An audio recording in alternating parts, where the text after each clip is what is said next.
Gerald Ryan joins us on Racenet TV. He's got a two-pronged attack in Saturday's Challenge Stakes where we're going to see Hayley's return, but more importantly we've got the Oakley Plate winner Mrs Onassis coming back to Sydney in classy 3-year-old Snitterland. Yeah, well, Miss Onassis has done well since the Oakley Plate, and we're always going to go to perhaps her next run after that was going to be the Galaxy, and then just the way the weather is, and it was tipped to be fine this week. We thought, well, we might as well have a crack. If it's wet for the Galaxy, she won't be able to go around. So we just have a crack at this race on the way through. Okay. How's she done since Melbourne? Done very well. She had about 4 or 5 days up at farm at Nagambie on her way home, and she got back to Sydney in good order and done very well. And she worked good on Saturday morning. I gave her a bit of a gun hit out on Monday, and she worked very well and had a little bit of a blow, so it would have brought her on a little bit. And done well, providing she gets firm footing, and from the gate barrier 4, you know, she ought to get a nice run in the race, and I think she'll be strong. In the fillies, Snitterland? Done very well.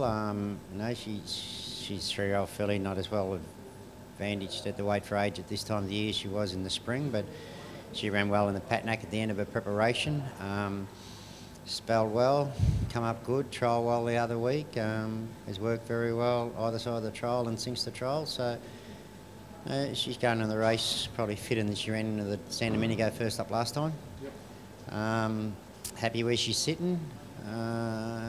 Perhaps, you know, weight for age, it's basically a Group 1 race, I think, looking at it. It's a very good race, but you know, she'll acquit herself well. Could you split the two? Well, you'd say if you went on solely on track work, you'd go for Snitterland. They've worked together, I think, over a period of 12 months, they've worked together 3 times, and Snitterland's always had the edge on Mrs Onassis. Yep. But in saying that, neither filly or the mare didn't have blinkers on when they worked, didn't have blinkers on when they trialled. So I don't think there'll be a lot of difference between them. I think the barrier draws even things up a bit. But I think if I had to lean towards any, it'd probably be towards Snitterland. Okay. Dothraki, Gerald, had maybe about 30 or 40 days off the top of my head. I'm just thinking there, maybe a bit longer. He was pretty good though when he won last up. Yeah, he hasn't raced since I think it was 22nd of December. A bit longer, but he had 18 days off. He got galloped on here and got a bit infected. He had 18 days out at Muskoka and he's come back well. His work's been good. His trial was good the other week without being knocked about. Going very well, fit enough to win if he's good enough, and will improve off it. Villa Splendido rounds out the team on Saturday?